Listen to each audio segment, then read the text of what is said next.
there's like a countdown to this, right? Is there like a countdown to this? I think it does like a 2-minute thing, but I don't know. Are we live right now? I think we're live right now. I don't know. Are we live? Hello? Are we even live? Oh, we are live. Okay. Hi, everybody. Hi, everybody.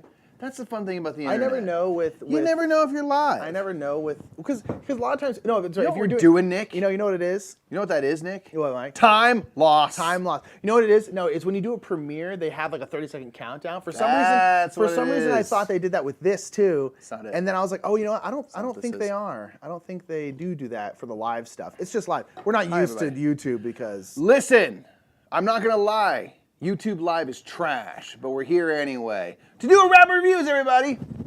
What's everybody? Get hyped. Hi, everybody. We live. Ethan out here just says live. We appreciate you. Thank you. We're here to do some Rapid Reviews. Sorry about that, everybody. That's what we're up to. Nick just clicked rock and roll.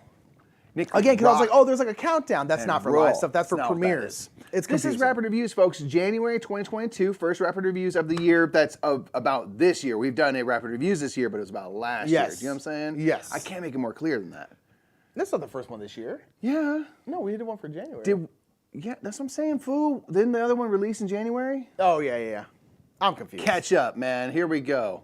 Hi, this everybody. is Rapid Reviews. Welcome if Indeed. you're here live. If you're here after the fact, hello. That's all right. Whenever you view us, give us a thumb. Let's get these thumbs going. And we're going to talk about everything we played in January, which was admittedly a slower month of gaming. It was a very busy month in general. It's a busy month in life, slower month in gaming. Simply that we didn't have much time for like extraneous gaming. No, so not much. No. With that said, we played 27 games, which is like almost a game a day. To me, I was like, this is weird to be like, what a slow month of gaming. It's like, yeah, almost one game a day is a slow month for. Luckily, we get to we live a blessed life. We do live with a blessed life. Is what we're saying. Good morning, everybody. What's up, Hannah J? In there, we got Ethan. We got Tobias. We got Hannah. Hello, everybody. Cheers to all of you. Good morning.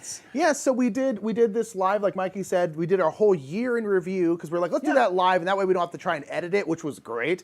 And then we enjoyed it. It seemed kind of fun. Is this real live? Now Garrett, the thing here no, it's is, not I could have predicted you would have said that at that time and just be responding like this, but I'm just clearly reading a script. And how will we ever know? How will we ever know? But so we were like, you know what? That was so much fun. It was honestly easier than editing it. Anyway, so we were like, you know what? Let's just try and do it live again. Let's see if people like it. It's nice because a lot of people, we're live all the time over on Twitch. Check us out, twitch.tv/TheBrothersMurph. There's a link for it down in the description below. But if you don't want to come over to Twitch, you still can catch us live over here because we do really, really enjoy doing live stuff. We enjoy talking to the chat. And the good thing about this, our year review, we were really like, we got to keep going. Yeah. This one we can take a little more time. When there's only 27 reviews, like if it takes 40 minutes, it's still a pretty short video. But we'll try not to take too long because, you'll have stuff to do. Indeed. Jason says, if we want Hadar expansions, hit you up. I saw that. Right. Sorry about that. Yes. And we will reach out to you. We got busy. We forgot. We're bad at what we do. First of all, we're bad at what we do. Omar said, "Oh, it's live." So Indeed, it's just live, but not actually live. So now you guys might make mistakes and can't edit. Fart.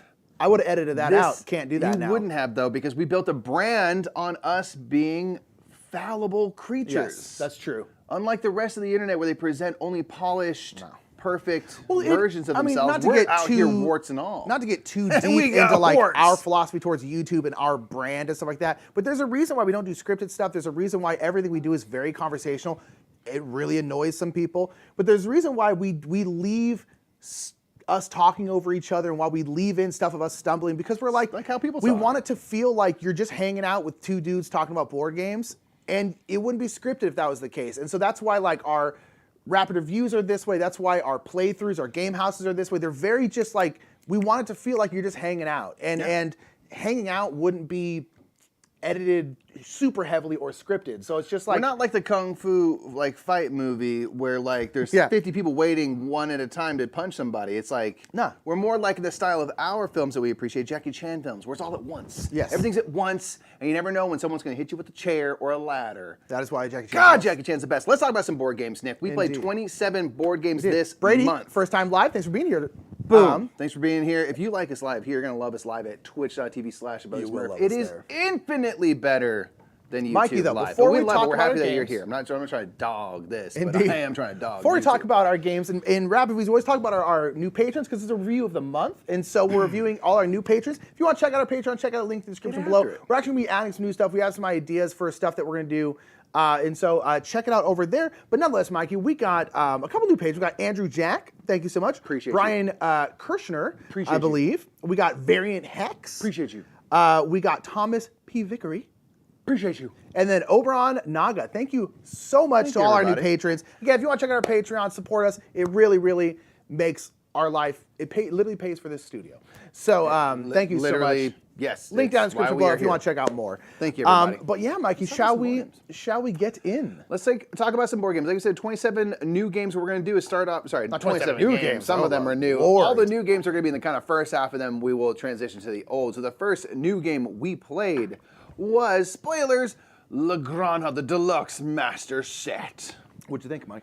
It's so good. It's really good. We had never played Legranja before this version. No. This is like a classic game. Obviously, people love. It had to be well liked to be brought back. That is a good. That's and a good. have new content created for it and stuff. So Legranja is such a fun game where you are building out this farm, and it all comes down to these multi-use cards. But most multi-use cards maybe have 2 uses. This have 4. Yes. You can make it a field. You can make it a farm extension. Quad use. You can make it a market barrel, which is like a contract to fulfill, or you can make it a special helper, which is basically a player power that you get that you might do every round, or some sort of persistent effect. And you're slotting these cards in around your board. And then you are ultimately trying to produce resources like pigs and different harvest goods like olives and grapes and wheat. And to fulfill these contracts, open up these craft buildings, which is essentially fulfilling contracts. Yeah, it's all got a contract lot of stuff that when you play it now, you're like, oh man, this looks familiar, because Legranja probably inspired a lot of other games, I'm guessing, over the last decade. Probably. Well, it's not that old. And it's 2015 or 14 or 13 I guess or that's 12 or it's 16 or ancient. something. It's not that old. It's not that new. But the point is like, it was cool to come back to because it like kind of looks familiar, but it's like really fun. Well, it's really like, dug it a lot.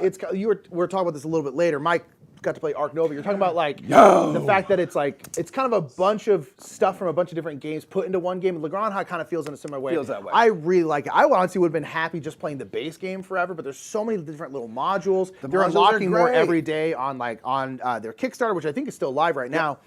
I really, really, really liked it. Like it's like potentially like top 25 for me. I like it. Oh, for sure. It's so going to be much. way up there. I can't wait to see it like fully realized and done. We played an advanced prototype, which looks great. Yes, but I'm looks like, really I just good. can't wait to try all the modules because they're all like fairly minimal to pretty add small. in, which was cool. So Yeah. Legranja gets super high We have a marks. Game House playthrough on this channel, so go ahead and check that out if you want to find more. I've enjoyed it so much that I went and played on BGA. They have like the old version Yeah, of I Legranja know. and just soloed it because I'm like, I just want to like play around with this stuff more. Oh, so good. Steve said, I enjoyed the non-scripted videos. Keep the videos fun and spontaneous. Thank you so much. Nathan says, howdy. Hello, Nathan. Hello. And Hannah, the cover for this Jeremiah is said, gorgeous. what's up? What's up, Jeremiah? So after this, Mikey, actually, you played this one. I haven't played this I one. played quite Paris, yet. La Cité de Lumion. La Maison.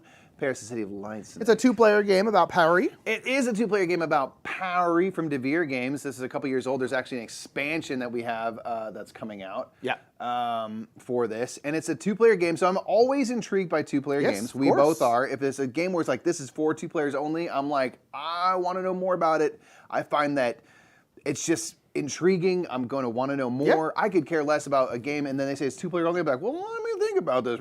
Tell me more now, because I just think it's cool and different.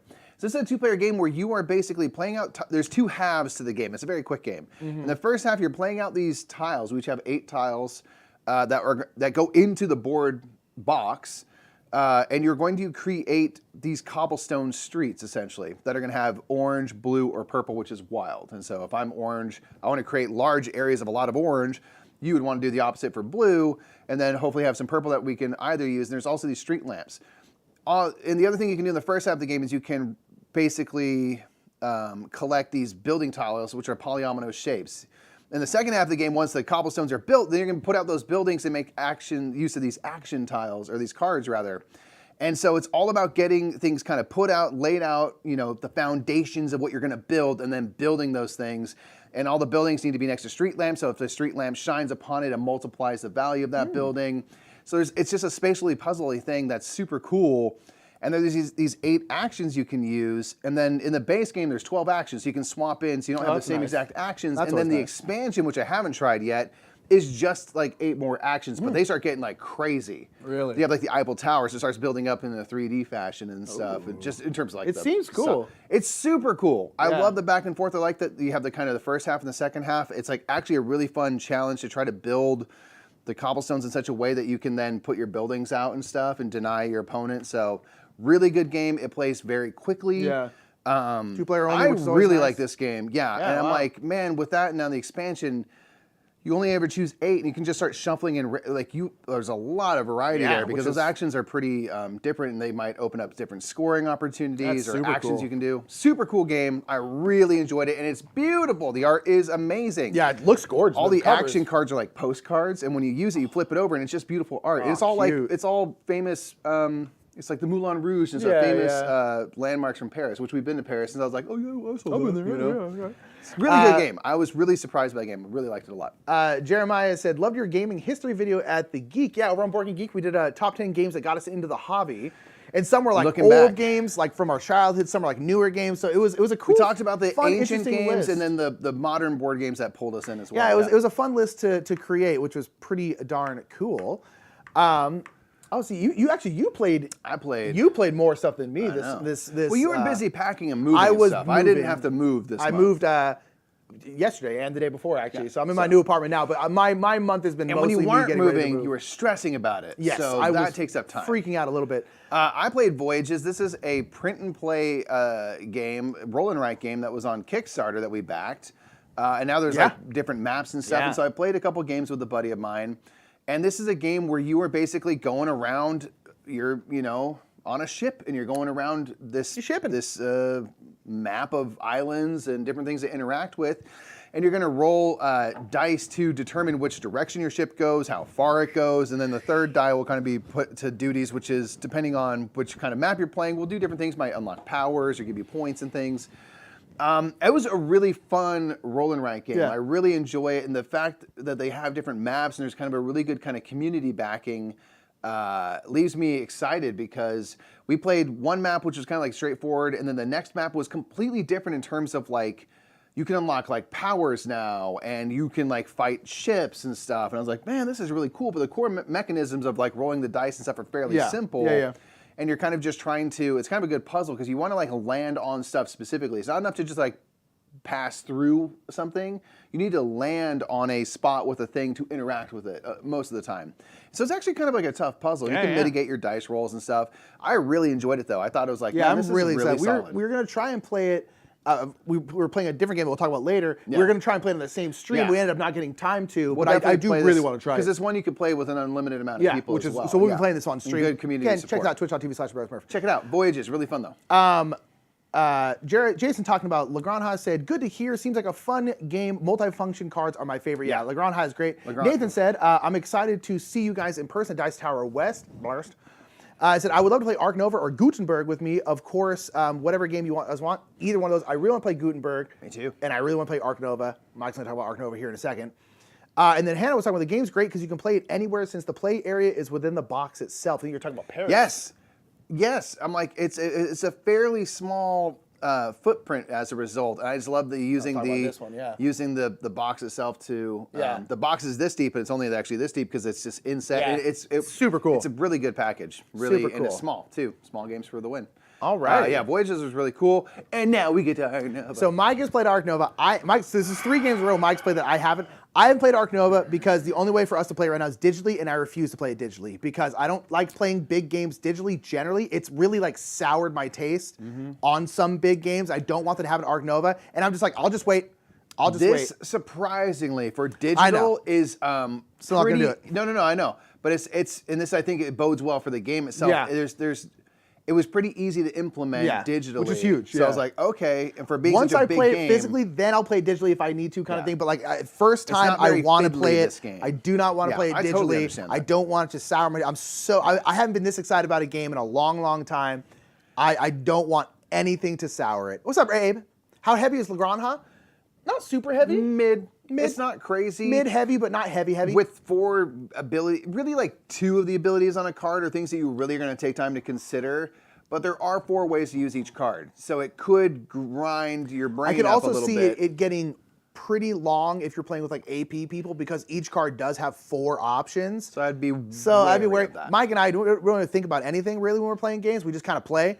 Nothing And up so here. it's pretty quick for us, Nothing no whatsoever. dome all the time. And so it's not too heavy, but it's not also not a like it. Yeah, I'd say middle, right in the Talk middle. about Ark Nova, Mikey. Ark Nova, another game right in the middle. This game is fantastic. This game, Nick, can I talk it up? Please, Do you yes. mind? Oh, please. So, Nick, top 10 contender for sure. Really? For sure. Wow. It can be way up there considering how high similar games find themselves on our list. Yes.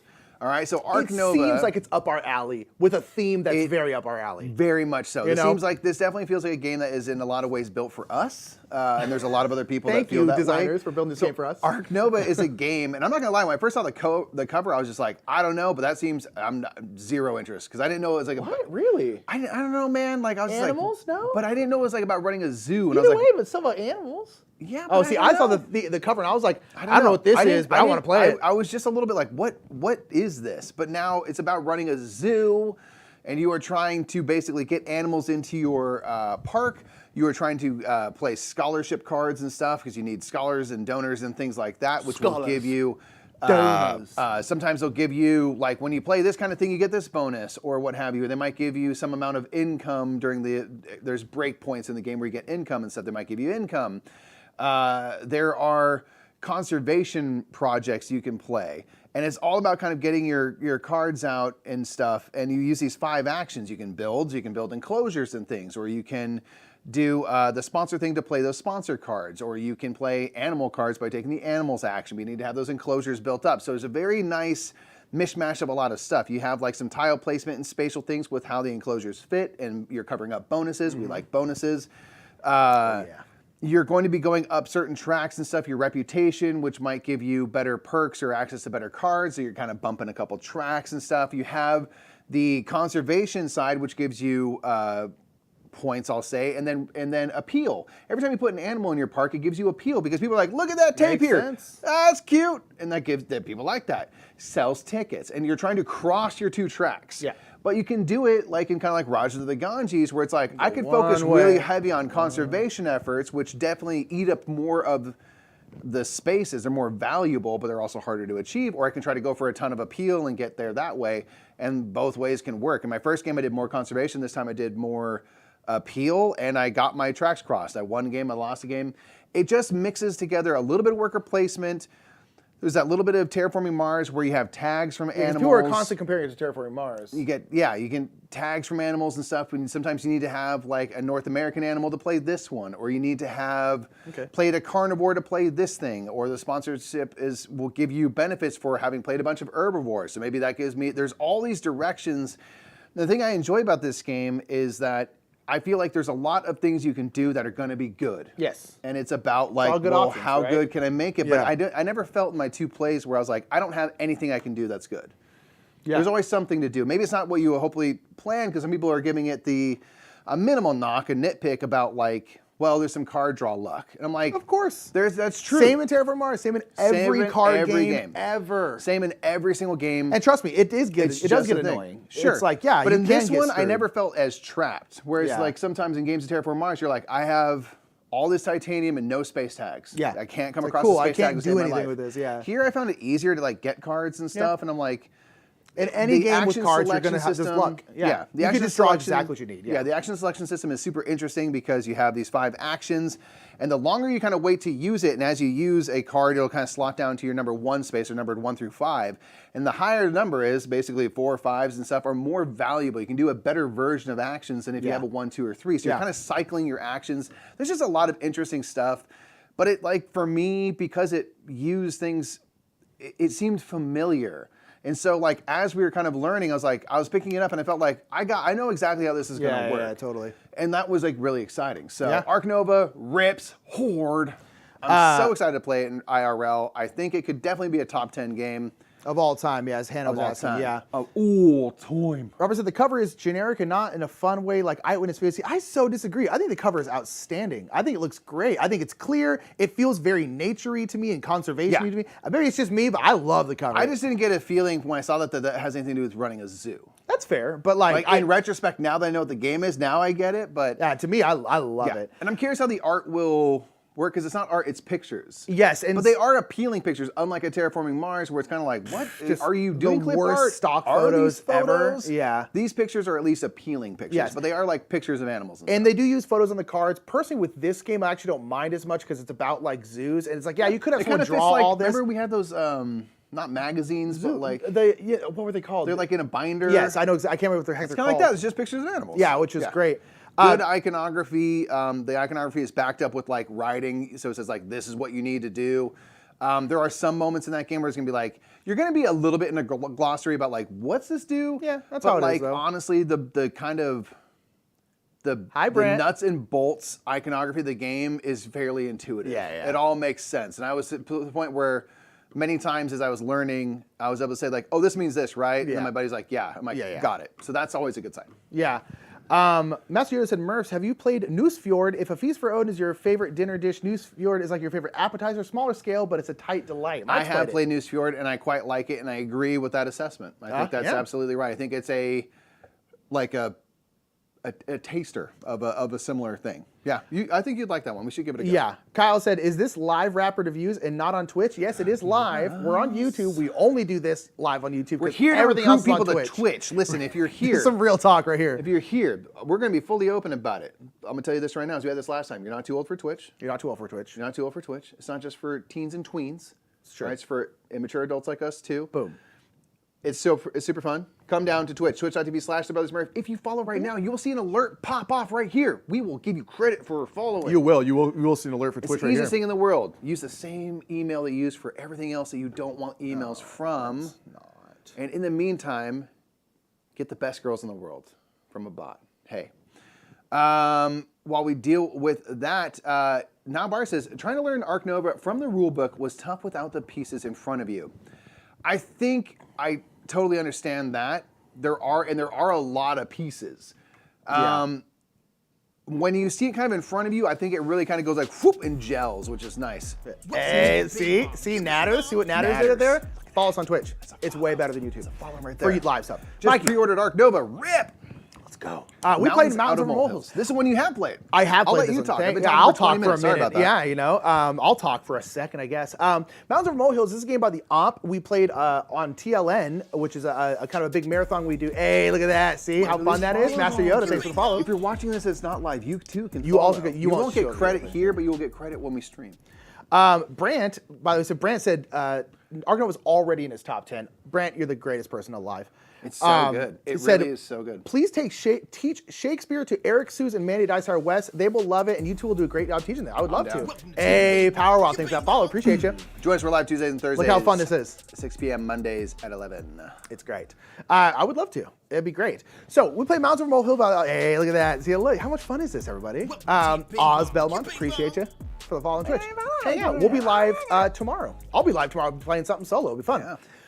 So Mountains Over Molehills is a game by the Op. It's a really kind of cool. It's like a two-tiered, it's like a big 3D board. Two-tiered it was kind of a hard thing programming to stream because we're like, man, we need multiple levels. Thanks for that follow. Appreciate you, A-Rain. Appreciate you. Yo. So it's a game where it's a programming game where you're little moles and you're like digging out dirt and stuff like that underneath the board. And the top board is like the surface level. Yeah. And essentially what you're doing is you are programming your movement down underneath the ground. And wherever you move, you're gonna be digging out dirt. And so the dirt then shows up on top. You have your little player markers. And essentially what you're doing is you're going for, it's essentially an area control game. Yeah. And on top of it, big time. on top at the end of each round, whoever his marker is on the bottom of each spot can have multiple markers, and each one of those is like a little dirt hill, little dirt mound. Molehill that makes a mountain. Exactly. And so whoever's on the bottom of that molehill is the one who gets to score that, and you score however many pieces of dirt are in that stack. Regardless of whose color. So so if Mike had gone through there and then dug it out, and then later I went through there, you always dig out and it comes out from the bottom, so I would push Mike's up and put my little marker underneath it, and then I would score 2 points for that. And so you're basically moving around this bottom board by programming your movement, turning, moving forward, turning, going here. Thanks for that follow, Fleety. Appreciate you. Hey, think about all these follows, everybody. We love you all to death. And so that's what you're doing. You're basically trying to move around each other and trying to steal each other's molehills. And I actually really enjoyed it. It was very simple in terms of programming, and the area control was very easy to understand. It's like wherever your mole goes, you're going to kick up dirt, and then you can control it if your dirt clod is on the bottom of that molehill. Yeah. And it's super cool, but they're also, throughout the game, if the molehill's a certain height, it'll topple over. It'll only be so tall. The dirt will spill onto other dirt mounds. Which you could do like strategically. You could purposely topple something because you're like, I'm going to spread all these things over to my things that I have control of and make them higher. You could cascade multiple topples into one another. And I was actually, I was going into it, I was like, the op always makes like fun games like that. So I was like, oh, this will be fun. I actually really enjoyed it. I thought it was really fun. A great way to teach programming, a great way to teach area control. It doesn't feel too mean, as area control can feel, because area control by its nature is generally combative. This one doesn't feel that much. Heavy. I think this is a great way to introduce people to programming and to into area control as well. Thank you for that follow, Rob. Trop48. We appreciate you. Steve Lady says, Snow Day, thanks to Snow actually to catch you live. We're so happy you're here live with us. Hey, shouts out to the snow. I don't know what that is. Yeah, this game, like, we're not always super keen on spatial area control things that get kind of pretty abstract, but the programming for this made it... It keeps it not abstract. Keeps it where it's like, oh, I can have a plan. Yeah. And I was terrible at this game. Yeah. I did very poorly. So I'm excited to play it again. We're going to do a game house on this in February. Later so you'll see a playthrough on this channel. And I'm going to like literally play a couple times beforehand because I was like, dude, I just got off on the wrong foot and I couldn't right the ship because I'm not good at programming games. But that's mountains out of molehills. Steve said, I don't know anything about Twitch. I thought it was just for video games. And Hannah said, I don't either. Check it out now. Here's the thing. That's like literally our life's mission is to spread the awareness because like it is a platform developed for video game players. And it's mostly video games, to be fair. But it's spread out. There are people who do chatting. There's people who do art. And there's cooking shows. A growing cooking, any kind of thing that you want. And there's a growing sector of people that play board games on there, and it's super duper fun. It's a great community. The people that watch board games regularly on Twitch are just like some of the best around. They're the coolest people. And we always try to promote it because it's just the biggest barrier we found is that people do not know that it's a thing yet. Yeah. And we have been working at it for 4+ years to make you aware of it, and it's so fun. You're gonna love it. Come on down. It's really fun. If you like this, it's this exact thing with us talking to you, to the chat, except for we're also just playing a game. In a platform that's more user-friendly for you, the chatter. And it just looks better, too. Looks way better. Mikey, we also play Party Planner. This is by our good friend and fellow streamer, Dutch Yoda. This is Dutch Yoda made a little roll and write called Party Planner, where you're planning a kind of a game night, a party around town. And Sending it's a little out invites, and you're going in and booking venues. Yeah, and so stuff, basically you can kind of see it there. You have essentially like different venues and different stores and different roads, and you're rolling out. No, you're not rolling out the dice. You're flipping over cards, and those cards will have different things on, like drinks or games or food, different things you'll need for a party. And then you can use those, and you're kind of collecting those resources. And then you can turn in those resources to do different things. You can like walk down one of the streets, which allows you to open up so you can do different things. You can get venues, and then basically what you're trying to do is you're trying to get venues and then get invites, and then every round you'll times your venues by your invites, and that's how many points you get for that round. Right. So you're essentially trying to do all these little things and do that, but essentially it's just flipping over cards. You're choosing resources to keep. You're then spending those resources to do these very simple actions, and that's pretty much it. But it was really, really fun. I liked it a lot. I dig it because the way you can kind of combo stuff together is just very satisfying, and so it hit like scratched a lot of those itches that I appreciate. Where you kind of get your resources built up. You go this, and it triggers that over here.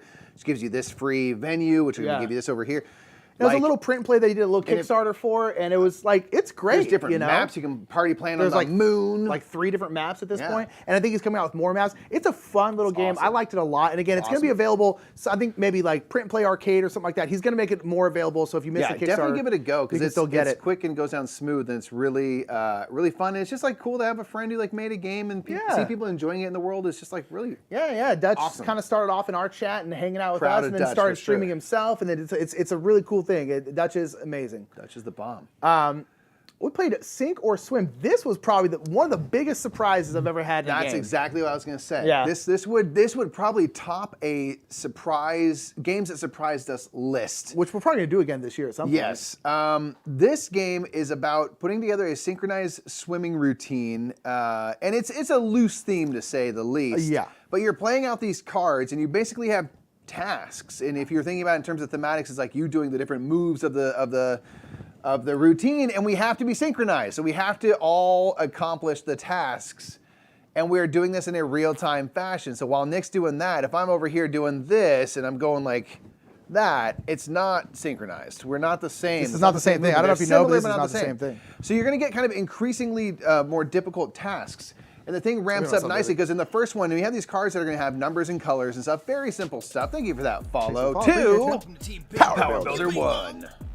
You're gonna have these simple cards and stuff. So it might be the first task is like everyone has to play a yellow card in their lane 1. Okay, we all do that really quickly, and it's all to real time. No problem. That's easy. We have 20 seconds to all put 1 card down. Simple. Now we have task 2. Now to get task 2 done, we have to do task 1 and task 2 in the same amount of time. Yeah. And then we are trading cards around as needed and stuff. We have to play a yellow, and we have to play either a 2 or a 3 or whatever it might be. And then you have to go to task 3 where you do 1, 2, and 3, then 1, 2, 3, and 4, and it gets harder and harder. It does get harder. And so the premise of the game is super simple. And then thank you for this follow right here too. Lots of follows today. Hannah, thanks. Thanks, Hannah. Thanks for giving Twitch a try. We appreciate it. Hannah says, does Twitch require a camera on your end or our No. end? Our end it does. Not on your end though. You're just watching like this. It's like when you're watching, it will be exactly as it is here on YouTube. You can just passively look the watch and same. never interact or interact in chat. You won't be seen. You won't be put on blast. It's just going to be us that are seen.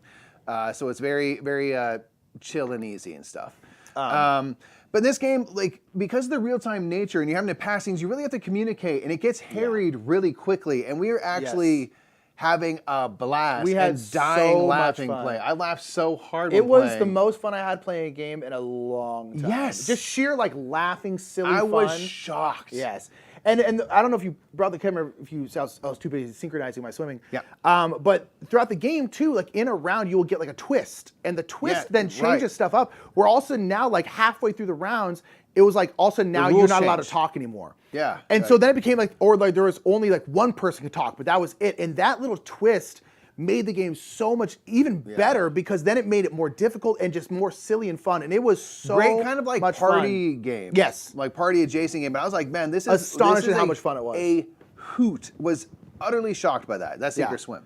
Really Cammy says, is Twitch like Wordle? My grandkids keep saying, Granddad, get on the Wordle. It's banging AF. Listen here, That's Wordle exactly is banging AF, and our Twitch channel is even better than Wordle. Especially because to this point, we're not bought by the New York Times. So. Did you get bought by the New York Times? Oh, yeah. Wow, man. Whoever made that is probably like, cool, this was a yeah, good... because it was just one person. And they're like, oh, they probably cleaned up all night. Thunder Road Vendetta is the next game on our list, Nick. Dude, I freak it. This might end up being Talking about chaotic good times like Sink or Swim, Thunder Road Vendetta. Thunder Road Vendetta is done by our sponsors of our channel. One of our sponsors of our channels, Restoration Games, Sponsor Daddy. Thank you, Sponsor Daddy. And I'll tell you right now, I always like all Restoration games that come out. I honestly really do enjoy them. My favorite's always been Downforce here. Thank you for that follow. Stolen Cacti. Don't steal cacti. That's mean.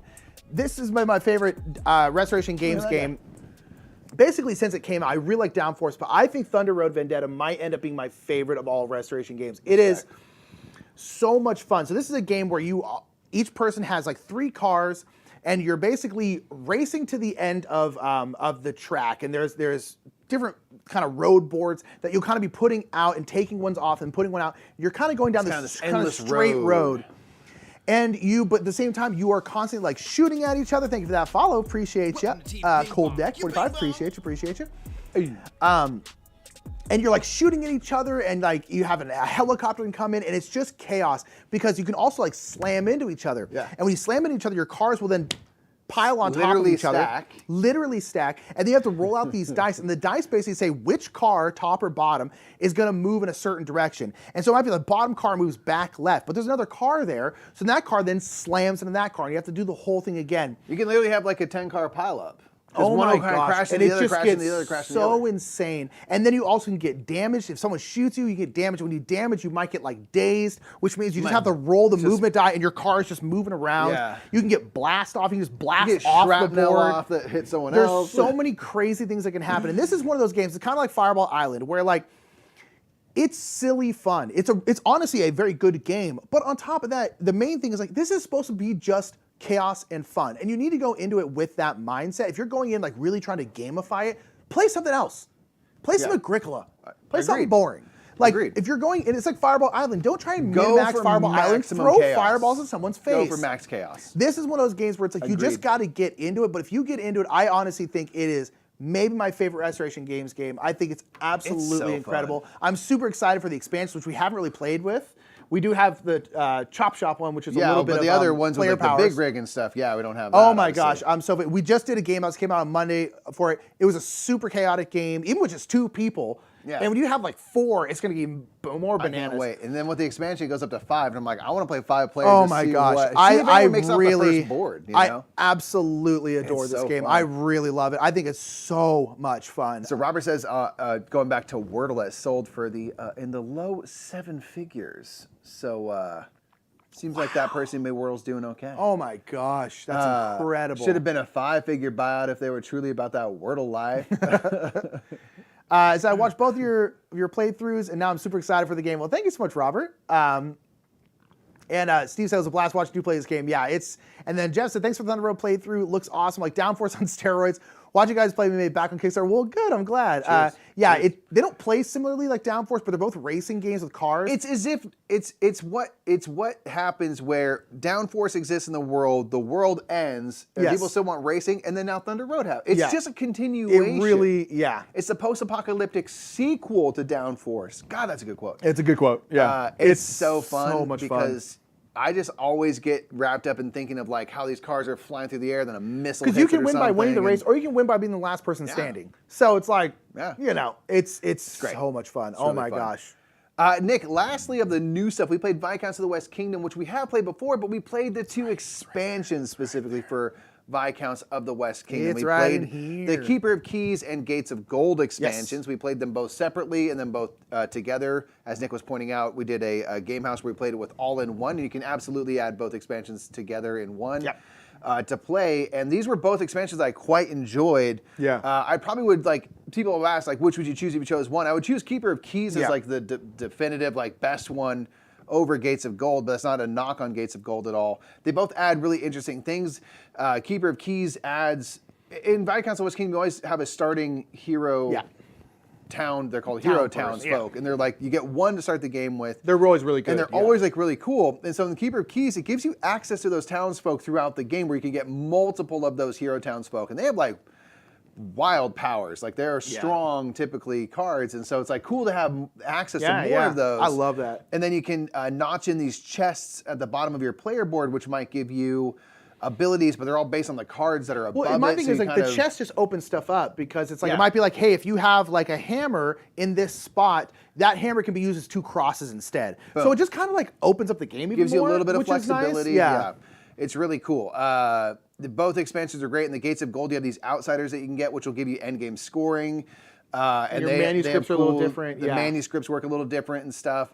They're both pretty minimal expansions. They're not huge. They don't like overwhelm. Which is good because that game could get too much quickly because that game is already, there's a lot going on. And if you had big expansions, it could make it where like, this is too much. This is too much to, and it's one of those things like, I really liked both expansions. I probably like Keepers of the Keys better. But I liked them both. I thought they were both great. And a good addition to Viscounts, It's so awesome. Yeah, it's a great game. Just got better with those expansions. So shouts out. So that's all the new stuff. That's all the new stuff. Now we're going to go through everything that we have played before the greatest game ever made. And often have talked about. We played Strike. Greatest game ever made, probably. Strike is a silly game where you're throwing dice into a gladiatorial arena. Those dice bounce around and you're trying to ultimately roll, hopefully, multiples of something that you can then collect. And you want to be the last person standing. You want to be the last person with dice in hand. It's such a silly game. It's just bananas. There's probably skill to it, but like no, there is because Ambi plays with skill and Ambi wins almost every single time. Yeah, so I don't know, but Ambi's like doing calculations. I don't have the ability to I'm think just of throwing physics, stuff. so I'm just throwing dice in there. But you can kind of push your luck because you can keep if you don't roll a doubles, you can go again, or you choose to stop. You know. Do you like conserve your losses up? Strike is super fun. Strike is just a blast. It's a game you just got to get into and have fun with. It's great. It's a good time. Nick, I played Tapestry. Played a couple times on Board Game Arena. This game is great. Is it? I love it. You do like it. I really enjoy it. You do like it. I don't know why necessarily. Because you like it. You don't need to excuse but like yourself. in so many games, you can like clearly point out. Oh to yeah, it. I see what you mean. I'm terrible at this game. I do very badly. I don't know how to like make my board good and produce more resources and stuff. I'm just like god awful bad at this game. But I really enjoy it every time. I don't know why. I really want to get it. I want to get the expansions and get the things. There's arts now, and I don't know. I always enjoy it. That's Tapestry. Yeah. Tapestry. It's one that I constantly think about because I'm like, I don't know why I like this, but I really Sometimes do. Just like, every time I play it, I'm just like doing this. Nathan asks, what's your favorite of the West Kingdom series now that you've played them all with all the expansions? Stoked for the incoming next series. Very excited for the South Tigris I did a video series. ranking the West Kingdom trilogy. This was before expansions. Now, what do you think? How's your ranking still? Viscounts is my favorite.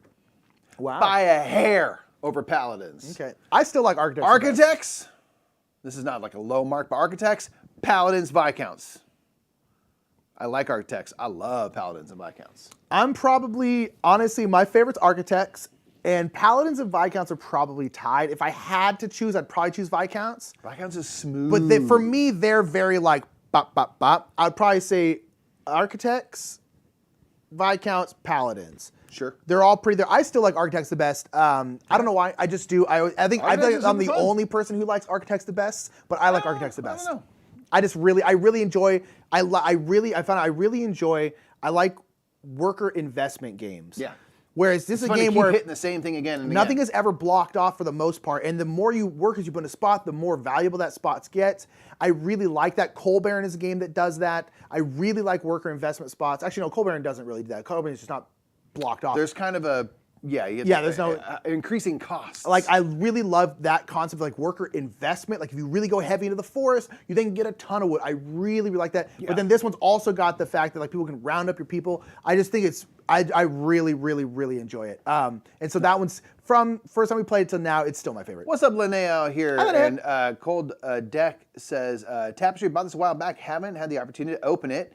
I couldn't find a video of you on Tainted Grail. I assume you played it. I have not played it. We have not played it. Nick's former roommate had it, but we didn't get a chance to play it. So haven't played it. Never played it. Want to, heard it's good. Never played it.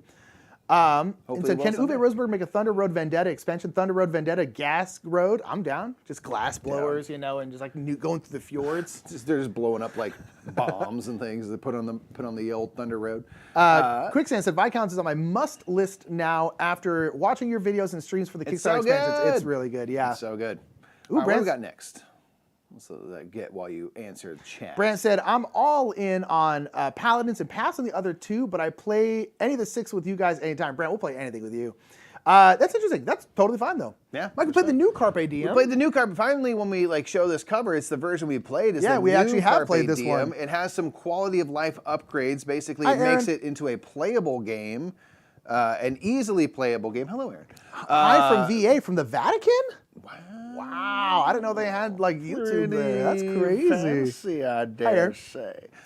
In this new version, they clean up the graphic design. Yeah. They make it more functional. Yeah. I won't go so far as to say it is now beautiful, but it is prettier. Yes. And it is very playable because now on the back sides, there's certain tiles that are for like the last round.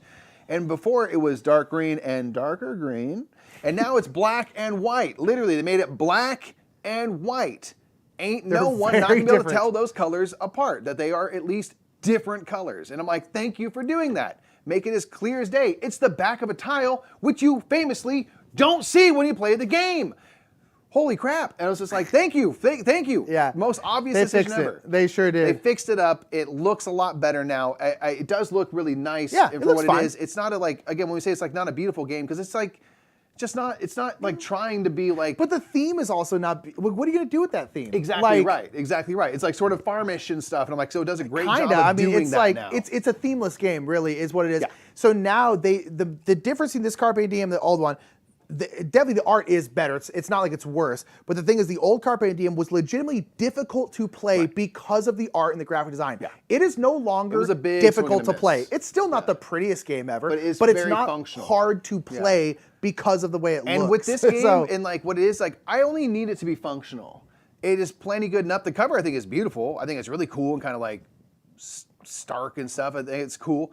And so now it allows me to actually enjoy the game more because I'm not spending half my energy thinking like, is that brown? Why is this so weird? Is that brown? Is that gold? Yeah. So very good upgrades. Carpe Diem. Happy to have the new version so we can burn the other one. Ooh, Dale the Casual Gamers, also from Virginia, also first time catching live. Hello, everybody. Hey, and then Jonathan Miles said hello from South Africa. Everyone, sound off in chat where you're from. Holly, don't dox you. Don't give your address. Welcome. Hello from South Africa. We're the huge in South Africa. Probably. As I got my copy of, have that copy of Carpe Diem, it's still sitting on my shelf of shame. It's honestly a great game, and now it's not hard to play anymore, which is nice. It's nice. It's big time upgrade. Now we play some Dice Miner, we be playing Dice Miner is like our go-to kind of filler game at this point. It's just a great you got 20 minutes and you want to play a little thing and put together some sets of stuff. Awesome. Get after it. Love it for that. Love it for that purpose. It's just fun. It's interesting. It's silly. It's not heavy. Dice Miner just rips. It ain't heavy, that's for sure. Just rips. It's rippable merch. It's rippable merch. We got Iowa, Arizona, Chicago, Utah. Hey, Another Utah. All right. Cincinnati. Okay. Stockholm, Sweden. All right, Shouts out to Sweden. Let's go. I was in Stockholm for a very small amount of time. Near Chicago. Connecticut, Ontario, South Carolina, Norway. Hey, our family's from Norway. Hello. Oh, hi, Amanda Panda. We know where you live. Is it Chicago or Chicago? We got another Norway. Let's go. Norway represent, baby. Dude, let's go. You live in Torrance, Hannah. Okay, cool. Shouts out to Torrance. Let's go. Shouts out to Torrance. New Brunswick, Canada. Mike, you played the Rar and Ride, the Dinosaur Island Rar and Ride. And at this point, I want to play Dinosaur World. We're going to be streaming that soon for Quick Sense. Speaking of, right there. There it is. Twitch, where you should be following. Streaming that soon on Twitch. Missouri, Mississippi. All right, let's go. Shouts out. I really like this Roar Night. It kind of feels like a midpoint between Dinosaur Island and Dinosaur World in terms of what you're doing in the game. And it's quicker, it's 45 minutes, but it's a nice beefy roll and write, but it feels very much like those games. Yeah, and it's it feels very much like those games, still in that same universe. You're still doing a lot of the same stuff, collecting DNA, making dinosaurs, but building out a park, touring that park. So much less stuff. So much less stuff on the board, which is nice. Which is good.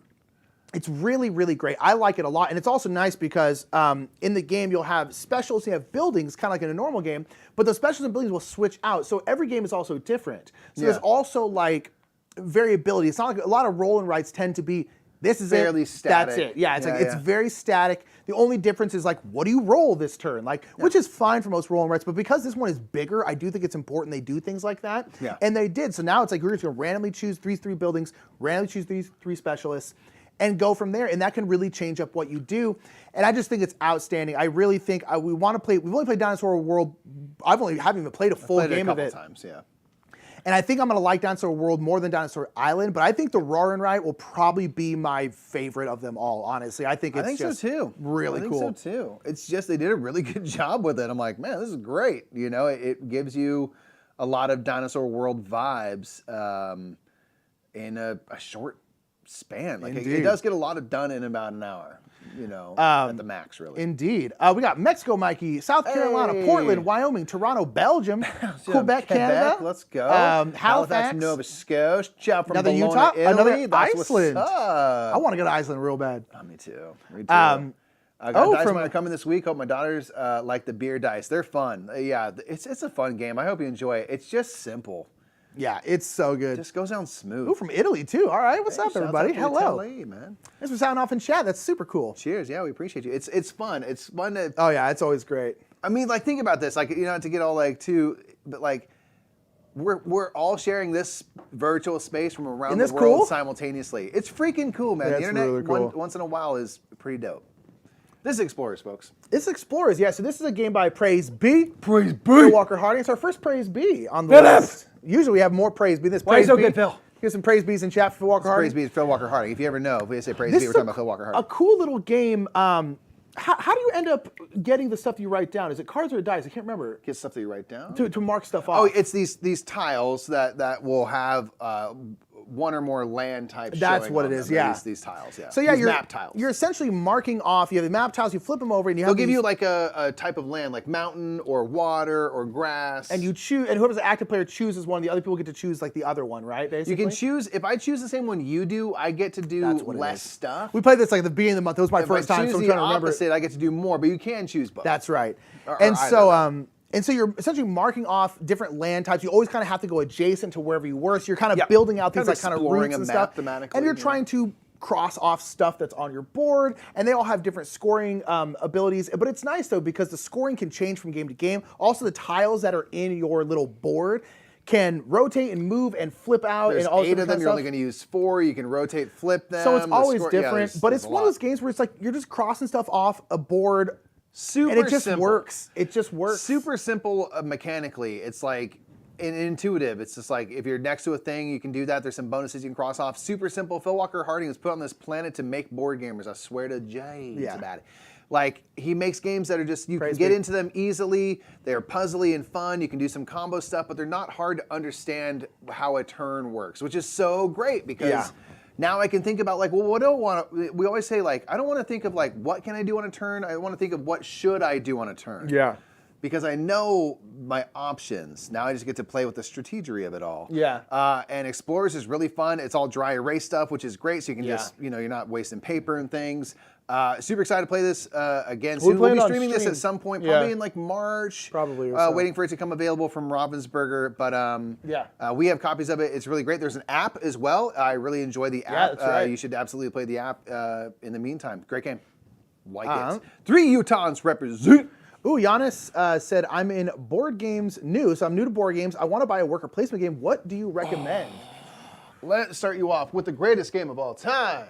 No, this is too heavy for the first one. It's too heavy, but no, don't get this one. It's too heavy. Working. It's too big. Shouts out to Baby Yoda Jams, by the way. Mike does a baby. Look at this guy working his pajamas. Unprofesh. Don't start with this, but get to this. Don't start with this. Do not start with this. It's too big, but it's great. It's too big. It's too much. For a first one, Raiders of the North Sea. Raiders of the North Sea, probably, yeah. Viticulture is good. Architects West Kingdom is pretty good. I'd say Stone Age or Raiders of the North Sea. That's what I would say. Those are our picks. Or like Mint Delivery. Mint Works. Mint Works is great. Speaking of Feast for Odin, just put it up, I guess. A Feast for Odin, folks. Feast for Odin. Look how good it looks. We played this game on Monday. There's going to be a Game House episode, which are the playthroughs we do here on YouTube. For this coming out on Monday, so if you want to see this game played, check it out. Next Monday, no? Or is it this upcoming Monday? This Monday. We don't got none out. Oh, we had Dice Miner. No, but this one to come out. We're gonna wait on Dice Miner. Oh, we were? Yes. No, that's news to me. No. This is coming out Monday. Discussed this Nick's the one editing it, so these are words you're gonna eat, man. I'm not gonna eat any. I'll get it done easily. Feast for Odin's coming out on Monday. Feast for Odin. It's Mike's favorite game. It's one of my favorite games. I think it was in my top 5 last time we tried it. Last time we did our list. Yeah, it's a big, giant worker placement game. There's like 60 places to put your workers. There's a lot going on. It's incredibly fun. This box is packed full of content. There's not a single space, and I mean not an inch of space that's not being used in this box. It's fantastic. It's Viking life. It's polyomino tiles. You're filling up this board. It's great. You know we love it. Feast for Odin's the best game of all time. Yeah, it's Put a stamp on it. It's Mike's favorite. Or is it, Nick? Maybe Ark Nova? Oh, I don't know. Let's put it out there. Fields of Arl, Nick. We played Fields of Arl. We played this over on Gen Con's stream. This is another big Uwe Rosenberg farming game. This one is the most autobiographical of the games because this is around where Uwe saying, yeah, this is where the stupid fields that I live near were. I hate them. But this is a big farming game. Comes in a big box, and but it's only 2 players. What I say about 2-player games. Super cool. But it's in the same size box basically as like Feast for Odin. It's literally right there. That's Fields of Arl. It's in a big box like Caverna or Feast for Odin, but it's only 2 players, and it's really interesting where you have your board and you're putting out fields and farming. You got animals. You have different kinds of resources, typical Uwe farming stuff. But the game takes place over multiple rounds, but each round you're either in summer or you're in winter. So you do all your stuff in summer, and then the next round you're in winter, and you're bouncing back and forth between the two. Winter and summer in between those rounds, which is and a little bit of feed your people. There's different actions you can do. And so you're like, oh, I need to do this now because I won't be able to do this next round in winter. So you have to really plan ahead, and it's a kind of a weird game to get into in the beginning because it doesn't really feel like a lot of other things. I still feel very much like I have not cracked that game yet because like and there is some ability to like, oh, in winter and I can take a summer action. There's some ability to do that, but it like, man, I get stuck where I'm like, oh, I can't do that right now because and it makes sense. Like we can't grow stuff. It's not growing season, you know? Yeah. Idiot. And But man, it's fun though. There's like a lot to mine there, I feel like. And then with the buildings. Mine. There's a lot to dig up there. Yeah. It's really fun. This is one I always want to play. Like, we played it fairly recently, right? I would love to play it again this month. Yes. And try to like get it synced in. Yeah. We really should. You know what I mean? Because it's like we always kind of play like once a year-ish, and you're always like, I know how to play this, but I don't feel like I can ever get to like the next level of strategery because of it's tough. It's a big, tough game, but it's really good. It's so fun though. Nathan said, "Are you elated for the incoming expansion for Viticulture?" Yes. I have no idea what it is. Don't care. Gonna try. I'm trying to like set my expectations that it's just gonna be like a couple cards, you know, like something simple. But absolutely, I want to find out more. Also, they announced new Libertalia, a new reprint of Libertalia. I think I heard about that one for a while ago. But that's really great. With some new stuff. Cool. So. Yeah, the expansion for Viticulture, I'm definitely interested. I think Viticulture Tuscany, it's my favorite game, right? So Viticulture Tuscany is like perfect. So I'm curious of what this is, and I'm like, do I need an expansion for Viticulture? I don't think so, but I'm excited for what it is. So we'll see what it is. For sure. After this, Mikey, we played Der Fuchs in Force Duet. Fun story about this. I have to use the German version because the American version, it freaks out everything that I try to edit with. So this is Fox and the Force Duet. Fox and Force in German, I think. This is a 2-player cooperative trick-taking game that I really quite enjoy. I've been playing with my mother-in-law, and we've been getting into it. And in this one, you are, like Fox and the Forest Normal, which is a 2-player competitive trick-taking game. There are cards with powers and stuff on them. There's 3 suits and stuff. And in this one, what you're trying to do is play cards and sort of like, I want to win some tricks and have you win some tricks and do it in such a way that this token is moving through this forest board. It's kind of a tug of war. If I win, it's coming toward me. If you win, other way around. And you want to land on spots with these rubies. You're trying to like collect these rubies from the forest. Yeah. And it's a good... It's great. Tricky puzzle. And of course, you can't talk about what cards you have and stuff. So you need to kind of communicate in your way and try to puzzle out how to get this marker onto the right spaces and not go off the edges of the board. Every trick-taking game is about hearing what the opponents or your teammates are not saying, right? It's like it's all about what are they saying but not actually saying with their cards. But this one, because it's only 2-player and because you can very easily do something wrong and get pulled too far or get pushed too far or whatever, you really have to work on your non-communication communication. You know what I mean? Yeah. And so like this game is really, really fun. It's a good thing to teach new people trick-taking because again, it's co-op and you can mess up and be like, okay, let's try it again. I really, really like Fox and Forest Duet. It's really, really good. Yeah, it's solid. It just does a good job. It's beautiful. The art is like just very charming. I like that it's 2-player. I like cooperative trick-taking games because I think it's a great way to kind of like learn about trick-taking as an art form, I'll say, or what have you, because after a round you can say like, oh, this is what I was trying to say, and you can kind of like peel back the layers of that onion to kind of like learn the strategies of trick-taking, really, which obviously can apply to many, many games. I don't necessarily feel like the crew in terms of the way it plays. It just feels like the crew in the fact that it's co-op, but they play very differently. Thoughts on the new Oatmeal Kickstarter hand-to-hand Wombat? I haven't played that, but I love the name. That's a fantastic name, and it feels very much like the Oatmeal, an Oatmeal type game. Yeah. So sure, I'm stoked on it. Here's the thing, down for it. Gonna create board gamers, so that's right. All for it. Rob said, "Hey guys, met you at Aircon just before the pandemic. Well, it's good to meet you. And yeah, we're bummed we're not going to Aircon this year, but hopefully next year." Rob did say, "Hey, you guys." That's true. To be fair, yeah.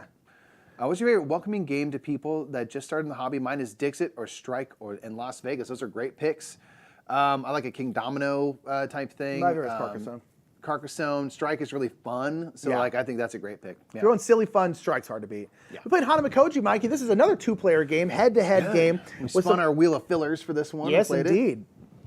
So this is a game where there are 7 geishas, and you are trying to get the geishas to come to your restaurant to perform basically. And so you have these cards, and the cards have the numbers of the geisha on them. Essentially, you're trying to get kind of like area control or area majority. Essentially, if you have more cards of like the number 5 geisha, that geisha will then come to your restaurant to what I'm not sure what the number 5 does, but play the lute or whatever, right? So that's what you're trying to do. But the game takes place over 4. Everyone has 4 actions, the same 4 actions. One of the actions, you will keep a card secretly that you will reveal at the end of the round. Another action, you burn 2 cards and just throw them out of the game. Another one is you hand out 3 cards to your opponent, and they pick one, and they keep that one, and then you keep 2, and the other one is you make 2 pairs, you hand them to your opponent, they pick one, you get the other one. So there's a lot of I split you choose, and so those are the only 4 actions. Everyone has to do those 4 actions, each player. And so you're constantly having to offer cards to your opponent, and so you're trying to, it's just this mind game of like, trying to not give them the majorities of these geishas, or sometimes be like, okay, you could have that one, but I'm gonna do this one over here because you're essentially trying to just get the most geishas and stuff. And it's really, really tough because a lot of times you kind of are giving your opponent points. Potentially exactly what they're looking for. And sometimes you're giving them exactly what they want, but you don't know that. And it's really, really tough. And it's just, this game kind of blew up when it first came out, and I think it's outstanding. Yeah, Hanamakoji is great, beautiful, excited for the, we backed the expansion, different game version, whatever. Yeah, whatever Don't it really is. know. We backed Geisha's it. Road from Hanamakoji, so excited to see what comes of that. King Domino Origins. Speaking of King Domino. Aaron says King Domino's on my list of things to try. Try this one. This is your definitive King Domino moving forward. No one needs any other version. Just get King Domino Origins and you will be covered. King Domino is a there's our follower on fantastic Twitch. game. Invictus, Follow we us down on appreciate Twitch, there's a link in the description. King Thanks, Domino Invictus. is a great introductory level game where you are playing these dominoes that have different land types on them. And you're trying to get big areas of those land types, and in King Domino Origins, you want to have as many little fire symbols as you can, because that's comfort, and that is a multiplier. So if I have an area that's 6 squares wide or long or big, Alpha Mingo. and I have 3 fire tokens, it's going to be multiplied times 3, I'm going to get 18 points. So you want big areas and these comfort, and King Domino Origins does this great thing where there's 3 different modes of play. So you can keep it very simple and just kind of deal with the tile placement aspect of it all. You can play this mode where there's kind of set collection based on the types of land that you put down. You might collect fish or mammoths and things, and so the more of those you have, the more points you get. And then in the third mode, the kind of hardest mode, you can actually spend those resources that you produce from the land types and get different tiles, which open up scoring based on what's around on your board. So you can really kind of grow with the game. Yeah, which is really King nice. Domino Origins is just really awesome, but it keeps that simple thing of like, you need to match land types. You know, so if I have like a new domino Still King Domino. and I place it next to this one, at least one of the halves has to match something else. And so that's something that's intuitive and people can Yeah, get. it's really good. It's the best version. Great game. We played the Lost Ruins of Arnok. We played with the expansion. We also made a game house of this. It's all out right now, so you can go check that out. We love Lost Ruins of Arnok so much. It was my favorite game of 2020. Still is my favorite game of that year. And then now with the expansion, the Expedition Leaders expansion, it took it even to the next level. And I'm like, I'll never not play the Expedition Leaders. But this is a game that's a little bit of deck building, a little bit of worker placement, and you're getting resources. It's like super combo-tastic and super like you're just extending your turns. You'll do this to get these resources. That allows you to do this, which will give you this, and now you can do this. And you're just constantly trying to extend your turns, extend your turns. Keep it going. And then now with the Expedition Leaders, you have essentially asymmetric powers. You have each person has a character. That character has their own starting deck, and you all are doing things a little differently. In the game house like a different episode kind we of did, focus, you know? yeah, I had only one archaeologist, but I could move them around with these snack tokens. Mike was super good at getting artifacts. And so all the characters are super different now, and it just takes that game, it takes it to the next level, and I'm like, great, now this game is like, I don't think it necessarily needs much else. There's now more research tracks, which is cool, and more items and artifacts. It's just, we love Lost Ruins of Arnok, and the expansion is really outstanding. It's awesome. It's just a solid game. I'm playing on BGA right now. I mean, You not are, right literally. now, but like right now. I played Knit of Lear. I showed it to Karen again. We played it once a while back, and now we have the game. And so she wanted to play. And Knit of Lear is fun, man. The only knock I can give it is like it's kind of a lot to set up with the coin thing. I want to find some other workaround for that. But like other than that, it's a big setup for not a very long game. Very quick game. But it's an awesome set collection game. And this is a game that is like actually super duper approachable for people. Because it's just like there's 5 different types of cards. They all will score you a butt ton of points. And if you focus on like 1 or 2 colors, you'll really maximize the value of those. Yeah. But if you spread out your interest and you get all the different colors, you can start recruiting heroes, which might give you more banners and stuff in the different colors, which might trigger you getting more heroes or make those more valuable, or you can get these other heroes that are just kind of worth points and give you different abilities and stuff like that. But it's ultimately just simple set collection stuff. And so it's something that I think people can get into. It's simple and nice art. We kind of have like black and white art. I really like the the black colors, and so white. it's very clear of like, oh, this is a green banner that's going to work this way for multiplication. A lot of stuff is just built to like be easy to understand. It works really well. It's on Board Game Arena, and it works really well over there. Nidavellir is really fantastic. It's outstanding. And I know there's some Icelandic folk and stuff and or Scandinavian people, and so I know we're butchering how this is supposed to actually be said. Yeah, but sorry y'all, if you're from Iceland. There was somebody from Iceland. This as people from proud Norwegian heritage and stuff. But we also don't speak We Norwegian. say our words are weird. It's just Nidavellir, folks. Like, I'm just going to go straight phonetic. Phonetic all day. Yeah. Nathan said, Dune Imperium versus Lost Ruins. Honestly, they shouldn't be compared. They're really not similar at all. Similar. Lost Ruins, I didn't like Dune Imperium. I like Dune Imperium a lot more than Nick, but I probably will default to Lost Ruins over Dune. Play Pagoda, Mike. Pagoda's another. We've had a lot of two-player games. Pagoda rips hard. Pagoda is so. This game we always talk about in like our underrated lists and stuff like that. Underrated list. Pagoda is such a good game. Top 3 two-player game. Like real talk. It really is way up there. It's a really cool game where it's kind of a little 3D game. You're building up these little pagodas, which are those very, very beautiful, tall, kind of skinny buildings you see in like Southeast Asia and like Japan, stuff like that. And so essentially you're playing out these cards. The cards have colors on them. And then if you play like a purple card, you can put out like a purple pillar. And essentially if you put 4 of the same color pillar, you then can build a floor. That and matches that pillar color. That matches that pillar color. And then that floor will want a certain color on top of that, like red. And then you have to put red on top of that. And so you're building this like 3D pagoda. And the higher you build, if you're putting pillars on the bottom floor, they'll be worth 1 point for every pillar you put down there. On the second floor, though, it's 2 points, then 3 points, then 4 points, and then there has to be a roof, which is worth a certain amount of points as well. And so that's what you're trying to do. So, and then whenever you build a floor, whatever color floor that is, you get a certain power associated with that color. Yeah. And those powers allow you to like switch stuff out. They allow you to break rules a little bit. They allow you to break the rules. Give you some flexibility. So this game is all about trying to not set up your opponents. The worst thing I could do is build like 3 pillars and then put a floor on it and then leave it for Mike. Because then Mike can go, cool, I'm now going to build pillars on top of that floor and score more points than you just scored. Yeah. So you're constantly trying to force your opponent to give you a good scoring opportunity. Right. And there's so much of like, okay, I'm just going to do this and let them score because I really need to get this power or do something else. They do a cool thing where like you have 7 cards and 5 of them are open information. So you can make some like general guesses like, I don't see any green in your display. I can probably afford to put a green. I can probably like risk leaving some green available because I don't think you have it. Or maybe you have 1 card. So you're doing some risk mitigation with that. And it's a fantastic game. It's like you're going to score points literally every turn because as you're playing stuff, you'll score points. Very satisfying. It's a satisfying game. The way it builds up is very beautiful and stuff. Pagoda is just like a great 2-player It's game. really, really good. So good.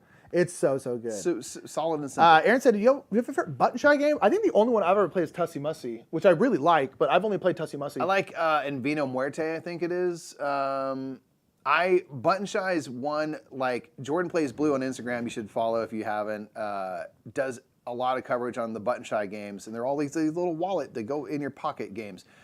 And he covers a lot of them. There's a lot of them that are like solo games and stuff that are like seem really cool. And I really want to just like go and buy the slate of them and like try them out and stuff because there's so many. But Tussie Mussy we played and really enjoy. I think it's En Vino Muerte is a fun kind of the Battle of Wits type game and stuff. Really fun as well, kind of a party game. So yeah, those are a couple. We played Stop Thief the other day on stream. Love Stop Thief by Restoration Games, sponsor Daddy. Thank you so much. We love Stop Thief. We really like playing Stop Thief with chat. This is a game where you can play competitive or you can play cooperative. And basically, you're trying to track down these thieves that are going around and stealing stuff from a couple different places. And the game is all done through audio clues. And so the thieves, you don't know where they are. It's kind of a hidden movement game. Yeah. But you can hear where they're moving. So if you hear like indoor walking sounds, you know they're indoors somewhere. You can hear a window breaking. That means they went through a window. You can hear a door opening. And so what you're essentially trying to do is deduce through the line of audio clues, deduce where they are. Like, oh, they walked indoors twice, went through a door and then broke a window. And you can deduce from where on the board. Yeah, there starts to be like less and less possible places to be. And then you go to the spot you think they are and you can try to make an arrest. And we always play cooperative because to us it's just like the only way to play. And so if you make an arrest, you then get rid of that thief if you succeeded, and then there's another thief there, and you're trying to make 7 arrests before they steal $50,000. And it's really, really fun. We like to play on stream because the stream can hear the clues and see the board, so they can kind of help us deduce where it is. It's so much fun. I absolutely adore Stop Thief. This is a great game as a gateway game because it's cooperative. Yeah. And it's easy in terms of that. It's like, where did we hear them go? Let's figure this out. It's a really great game to introduce people to, and it's just so different from any kind of like mass market game you've played. It's incredible. Stop Thief is just so What's fun. up, Mr. Trickster? Never will not be fun. We played some Super Skill Pinball. Played another map of Super Skill Pinball. This is a roll and write game where you are playing a pinball game. You have like a little pinball that's bouncing around, and as you land on spots, and it has to land on a spot that matches one of the dice that was rolled to a 5 or something, it has to go to a 5. And you can like trigger these bonuses and stuff. And this is a game that I think gets marks for us because of like just pure like creativity of like making a pinball game, and it works really well, but it is like a fiddly game that I like. I love the concept of these games more than I love the games themselves.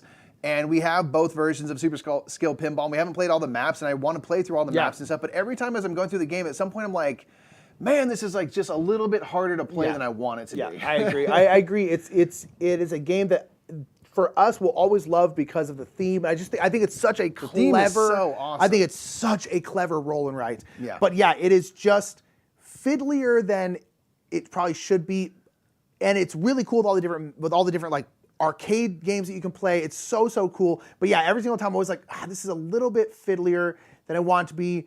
You score like so many points that it gets like confusing. Tough to kind of mark. And so it's one of those games that I really like because of the theme, but it does kind of get in its own way. But it's one of those games that, like, you know what, the theme will carry it through personally for me. Yeah. But it is a little fiddlier than it should be. Slightly better because it doesn't quite live up to its premise. I agree. Twat and Suyu is a great game. This is probably at this point my favorite of the big T games from Board and Dice. I think you might be right, dude. I think I might agree. Is that right? Yeah. You think so? Wow. Twat and Suyu is really good. Twat and Suyu is so good. This game's kind of hard to describe, but you essentially you have different colored meeples, and you can put those meeples out on this big central board. Yeah. And basically what meeples you put out where will dictate how many what tasks you can do. Yeah, so basically every spot is going to be connected to 3 different actions you can do. And then again, depending on the meeple and depending on a bunch of different situations, you might be able to do 1, 2, 3, 4, 5, 6 tasks. It kind of depends. And so you're essentially putting it down in a spot, and then you're doing the tasks around it. You're collecting resources, or you're doing actions and spending those resources. And there's a whole bunch of stuff you can do. But this is a game, when you first look at it, it looks really, really, really overwhelming because there's just a big board with symbols everywhere. And it looks really intimidating to the point where I feel like it will turn people away because they're like, that looks like way too much. Yeah. And it's really not as bad as it seems. But man, once you get into it, the strategies you can go for and all the ways you have to adapt to what cards you have, it's so amazing. I think at this point it is definitely my favorite of all the big T games. Yeah. I really, really, really love it. I think it's very enjoyable. I think it like looks really pretty. Yeah. It's one of those things that, like, to me, it's like baffling that it's a heavy game to get into, but like there's so much going on, and the fact that you can like make your way and make sense of it all is like just to me proof of like how good of a design it is, because that game should be like incoherent really with all the stuff going on, and it's not. And I'm like, that's a feat right there, and that's why it's so I don't know, like at least for the moment it's captured.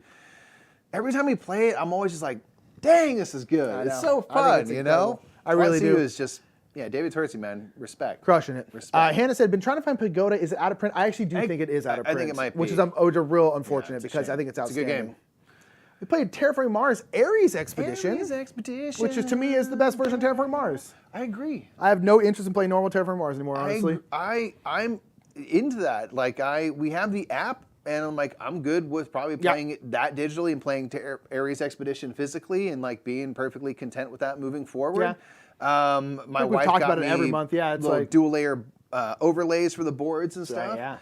Which are awesome and increase the quality of life of that game for sure. I mean, what it comes down to, we always say this with this game, and some people disagree, and that's totally fine, but it's like, it keeps everything I really liked about Terraforming Mars, which is I like pushing up the tracks, I love the card play, and it gets rid of all the stuff I either didn't like or didn't care about. I didn't care about the board and the area control part and putting out tiles. I just didn't care. I really disliked the awards and the milestones. And so it got rid of the stuff I didn't really care about or like, kept the stuff I do like, and then added like a Race for the Galaxy type action selection system. And I'm like, so great. Let's go. We're good. Agreed. I think it's just. I think it's outstanding. I think it's a perfect, absolute assessment. Is like kept the good, got rid of the bad for us. For and us, like, again. Just made a game. I'm like, this is much more to our liking. Yes. And this is like saying It's that quicker, we love Terraforming it's Mars, like- and we love Terraforming Mars for a long time. We don't hate it now all of a sudden, but I'm like, this is the game for us. Yeah, for I just sure. don't think I'm like, I'll I'm not ever looking back. play Terraforming Mars over this. No. So it's like, If someone's like, hey, Terraforming Mars, you want to play, and that's the option, absolutely. If you can play between this and that, I'm like, I'm going for this. yes, absolutely, every single time. For sure. I think that's it for us, And that y'all. is it, fam. Look at that. Oh, now we're going to Legranja. Legranja. No. So Legranja. Okay, well, I was going to talk about Legranja, but... Alrighty, fam. That is Rapid Reviews. If there's any last questions, pop them in the chat. We'll do probably a little Q&A. But it was a good month of gaming. It's a great you month of gamed gaming. a lot more than I did. I had a chance to play more. It's mostly because I've been kind of... It's been a while, but I'm kind of back on a kick of playing some stuff on Board Game Arena. Yeah, what you I've have been been. doing actually playing asynchronous. So Yeah. like we're not like sitting down, and so that's I'll 3 times a day I'll pop in and be like, oh, it's my turn on Lost Ruins, and I'm like, okay, dude, I played a couple games of Tapestry that way, yeah. which have been like really fun, and it's added to the list of things I've got to try. Along with playing Voyages and stuff like that, so Yeah.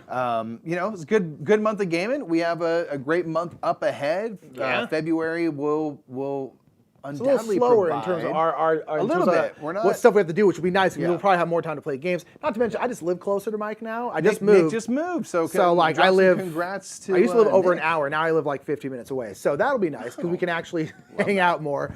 awesome. But yeah, so that was Rapid Reviews. Again, we love you all to death. We're gonna try. I like doing this live. I think it's fun. We I think definitely it's fun to review a kinda little hang. slower live, That's okay. but that's But okay. okay, look, we've been at this for like an hour, and we got you 27 reviews. I'm into that. I That's think it's fine. That's fine. Yeah, we really enjoy doing this live.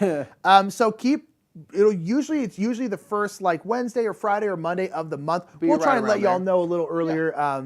And so. But yeah, that's Rapid Reviews. Check us out on Twitch if you like watching us do Please stuff do. We live. love it. Seriously, check us out on Twitch. I am so tired of banning this person. We have so much. I know. It's just it can't work. I can literally It keep can't hiding the same people. I possibly don't know work. why, but whatever. We love doing this. We love doing live streaming stuff. We have such a great community of people, and we would love you to become part of that community. It's just an awesome place to be. We firmly believe that and believe in what we do and what we're building. Yeah. So come join us for that. To wrap up here, we just want to thank our Season 5 sponsors of the Brothers Yes. Murph. We have, as we talked about, sponsor Daddy Restoration Games, the OG. We've got Lucky Duck Games, and of course we got Board Game Geek. Which we It's some happen Board to Game both Geek wear. merch today. They're not paying us to say that, but I wear this sweatshirt like every day Yeah, they're really because it's nice, comfortable actually. and nice. And Indeed. guess what's underneath it? Board Game Geek. Okay. I'm wearing some of our own merch, but- Boom. You can get our own merch too at our Redbubble. More merch Indeed. coming in 2022. We've got some stuff that's coming down the old pipeline there. Steve said, yeah. I wasn't a big fan of Terraforming Mars. Should I give Aries think a so. try? I don't necessarily think you should like go out and buy it. If you have a chance to try it, because it's still Terraforming Mars. So like, I would say definitely if you have a chance to try it, definitely try it. Yeah, agreed. Indeed. So yeah, check us out on Twitch if you haven't already. Check out our Patreon. We shout out our patrons at the very beginning of the video. And yeah, just keep being awesome. We got being Feast for lovely. Odin coming out on Monday as a Game Get House after episode. it. What which a will be delight. really I'm cool. excited to see it. Oh, yeah, I didn't know yeah, it was this absolutely. week. Oh, So yeah. stoked. Indeed. And that's going to be it, fam. I think we're going to go ahead and get on out of here. I want to raid someone, but we can't because this is they're not on YouTube and not Twitch. But we love you all so much. Make sure to thumb up this video. Leave a comment of either where you live or something that you really appreciated playing in January. We want to know your favorite games of the month. Until next time, I'm Mike. I'm Nick. We'll see you all in the next Rapid Reviews, everybody. Bye, everybody. Bye. I don't actually know how this ends, Mike. So I I'm don't just gonna either, click man. end We stream. don't know We're how it just going to keep started talking either. until We're we're gonna keep gone. talking. I think it's Okay, done. we're done. Cool. All right, cool.